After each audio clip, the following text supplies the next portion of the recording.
अर्चना जी के जो fans Instagram पे इनको फॉलो करते हैं उनसे मेरी रिक्वेस्ट है, इनको फॉलो करना बंद करें। इन्होंने हमारी नाक में दम कर रखा है। क्यों क्यों क्यों क्या मतलब, हमारी इतनी शूटिंग नहीं होती जितनी आपकी चल रही है। मैंने किसी दिन ऐसी फोटो डाल दी ना, ये ब्लाउज वाली, रातों रात मैंने ट्रेंड करना दिया। तेरे वैसे कितने मिलियन है बता ना, कुछ 30 मिलियन है? मैं कभी गिनता नहीं, 34 है। चलिए,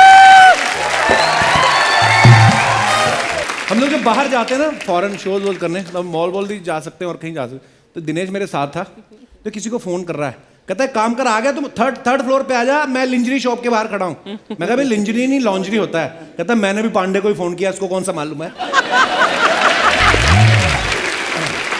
कभी कभी गांव से लोग घूमने आ जाते हैं मॉल में ना, ठंडी हवा, एसी एसी, खुश होते हैं, लेकिन जैसे ही लॉन्जरी शॉप के आगे से निकलते हैं ना, गांव की बहू साथ में ससुर भी होती है, वो तो घूंघट निकाल लेती है इतना सामान लगा देख के। ससुर भी होता, इधर को मुंह कर लेते हैं। बाद में थोड़ी देर में बच्चा बोलता है, दादू मुंह सीधा कर लो, दुकान निकल गई।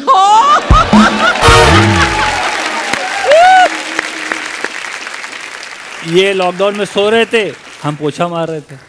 क्या बात, सबने मारे बाजी, कोई हाँ नॉर्मल बात है वैसे। यार आपकी अच्छी बात नहीं कहते, लॉकडाउन में हम सिर्फ सोए हैं, मैं और मेरी बीवी भी सिर्फ सोए हैं, फिर पता चला हम 2 से 3 और 3 से 4।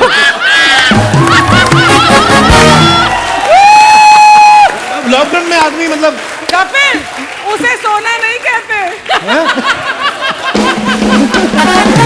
You naughty girl.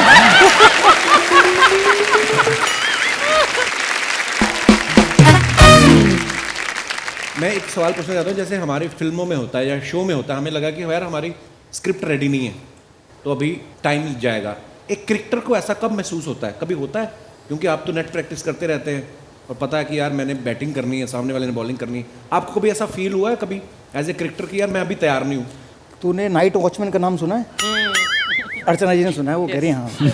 तो क्रिकेट में ना एक नाइट वॉचमैन होता है। अच्छा। तो जो ओपनर जाते हैं उनका कोई अगर जल्दी आउट हो जाए और मैच खत्म होने वाला है, 1-2 ओवर पड़े, तो वो नाइट वॉचमैन को भेजते हैं। अच्छा। तो जब ओपनर जाता बैटिंग करने ना, तो 2 ओवर पड़े होते तो उसे जाना ही पड़ता, उसे नाइट वॉचमैन नहीं मिलता। अच्छा। हाँ तो मैं हमेशा ही लड़ता था कि यार मैं आउट होके आऊँगा, उसके बाद ड्राविड नहीं जाएगा, नाइट वॉचमैन जाएगा, तो मेरी जगह क्यों नहीं नाइट वॉचमैन जाता? अच्छा। तो मुझे लगता था कि वो स्क्रिप्ट वाली जो तुमने बात की ना, मैं रेडी नहीं हूँ, वो मेरे लिए उस समय होता था। क्योंकि 2.25 दिन फील्डिंग किया आपने, मतलब 6 घंटे एक दिन, 5 घंटे एक दिन, और फिर आपको बैटिंग करने जाना है थकी हुई हालत में 10 मिनट के ब्रेक के बाद। तो उस समय लगता था कि यार कोई नाइट वॉचमैन मेरी जगह चला जाए, थोड़ा 15-20 मिनट मिल जाए, कोई पैर दबा दे, फिर उसके बाद मैं जाऊँ और फिर मैं रन बनाऊँ। पर कोई होता है पैर वैर दबाने वाला कोई आपके टीम पैर वैर? हाँ, अब तो बहुत लोग हो गए, अब तो 25 लोग ट्रैवल करते हैं। हमारे टाइम में एक फिजियो, एक ट्रेनर होता था, और वो सोफिस्टिकेटेड होते थे क्योंकि वो गोरे होते थे। तो उनको मालूम नहीं कि पैर दबाना क्या होता है। तो पैर दबाने के लिए फिर उनको अब अंग्रेजी में कौन समझाए, इससे अच्छा है कि मत दबाओ, तुम चले ही जाओ बैटिंग करने। हाँ एक्चुअली तो आपको समझने में मुश्किल होता था उसमें फिजियो की लैंग्वेज या जॉन राइट की इंग्लिश रॉन्ग लेते क्योंकि उनका एक्सेंट ऐसा था ना। मैं नजफगढ़ में, जहाँ मैंने कभी अंग्रेजी बोली नहीं, मैं हमेशा जाटू में बातें करता था, फिर जाटू से थोड़ी हिंदी सीखी और फिर अंग्रेजी। तो वो पहले कुछ 1-2 साल लगे। मैं ही नहीं, बहुतों को प्रॉब्लम थी, ऐसा नहीं कि मुझे अकेले को थी, तो और लोगों को भी थी। बट शुरू में होता है, बाद में तो उनका एक्सेंट पकड़ना थोड़ा मुश्किल होता था। तो फिर उनको बोलना पड़ता है, प्लीज टॉक स्लोली, तभी हमें समझ में आएगी। तुम जल्दी जल्दी बोलोगे तो हमें समझ में नहीं आएगी।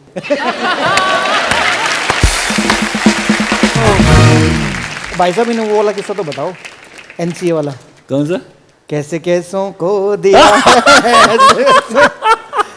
वो बताओ। ये किस्सा बताना चाहिए वैसे, क्योंकि वीरेंद्र सहवाग से पहले हम लोग इंडिया के लिए खेल चुके थे। अच्छा जी। तो बैंगलोर में हम कैंप चल रहा था हमारा, टीम बन गई, मेरा नाम आ गया, यूवी का नाम आ गया, इनका नाम नहीं आया था। अच्छा। तो हम प्रैक्टिस करके आए, तो ये डोर पे अपने खड़े हुए थे, हमको देख रहे हैं और गाना गा रहे हैं। गाना कौन सा? कैसे कैसों को दिया है, ऐसे वैसों को दिया है, मुझको भी तू लिफ्ट करा दे। मतलब हमें टॉन कस रहे हैं कि देखो कैसे कैसे को दे दिया भगवान ने, इंडिया खेल रहे, हमको अभी तक मौका नहीं मिला। तो ये गाना चल उस रहा समय वो गाना बहुत फेमस था। और मैं गाने गाता था, गाने सुनता था, तो वो इमीडिएटली मेरे, जब ये आए लोग देख के, तो मेरे जहन में वो गाना आ गया, तो मैंने वो गाना गा दिया। बड़े सालों के बाद वो भड़ास आज निकली है।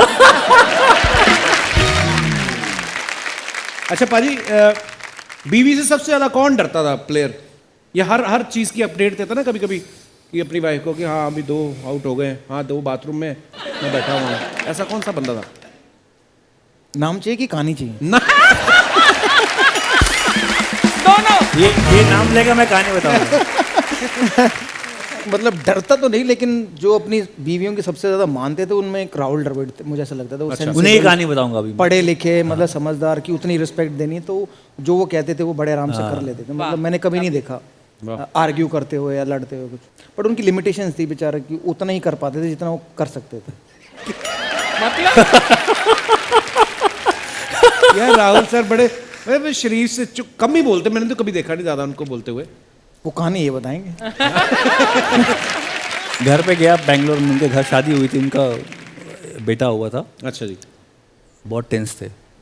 फर्स्ट टाइम जो मदर होती है तो फिर थोड़ा उनको भी टायर्डनेस होती है, वो बच्चा रात भर सोता नहीं है तो परेशान। तो मैं घर पे खाना खाने गया था, वो 1-2 घंटा देख के मैंने कहा यार ये मुझे खुद शादी करनी चाहिए नहीं करनी चाहिए। मैं अपने आप से सवाल कर रहा था क्योंकि जो कूल काम बंदा ग्राउंड पे, यहाँ थोड़ा सा घर पे टेंस दिख रहा।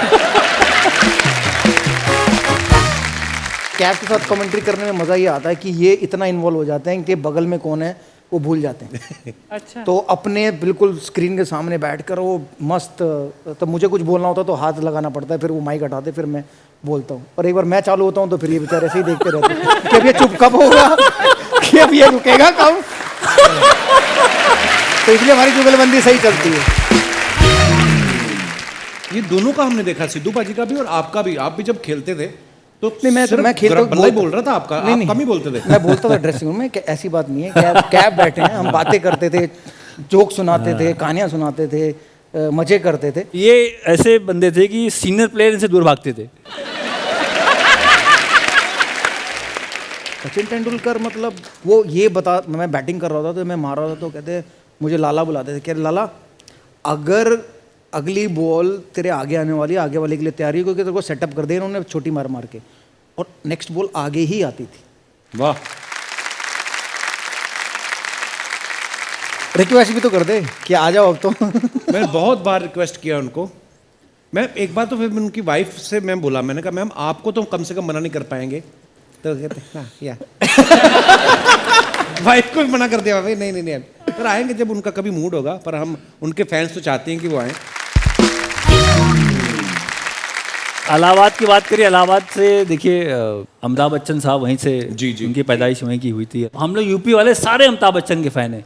यूपी में आप जाएंगे, पान की दुकान, चाय की दुकान, हॉस्टल, कॉलेज, सारे अमिताभ बच्चन बन के घूम रहे होते हैं। सारे अमिताभ बच्चन।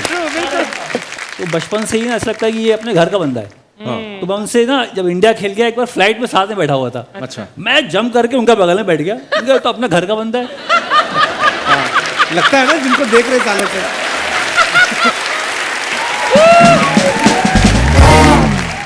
तो मुझे देखा, मुझे हाँ जानते थे मोहम्मद कैफ, तो नॉर्मल थे, मतलब ऐसा नहीं कि बहुत ज़्यादा बात करना स्टार्ट कर दी, नॉर्मल हाई हेलो किया। मैं बिल्कुल एक्साइटेड, अरे पाजी हम आपकी मूवी देखी हमने, वो शहनशाह और ये सब उनके डायलॉग हमने काफ़ी याद किए हुए हैं। तो वो मुझे उत्तर दे रहे, आंसर दे रहे, बट वो गैप चाहते हैं कि भाई बार बार सवाल ना करे, थोड़ा ठहर के सवाल करे, मुझे भी थोड़ा ब्रेक मिले। पर मैं बोलते जा रहा हूँ, बगल में बैठे हुए वो देख रहे हैं बार बार, बड़े पोलाइटली उन्होंने सारे जवाब को उत्तर दिए। ये मानना पड़ेगा अमित सर जहाँ भी हो, शो अगर देख रहे हैं, हर जवाब को उन्होंने टाइम लेके उत्तर दिया। मैंने पूरी इलाहाबाद की कहानी सुन ली। पर बच्चन साहब आपको जब जवाब दे रहे थे ना, आप साथ में थोड़े थोड़े पैसे देते रहते ना, उनको आदत है, केबीसी खिलाते ना वो।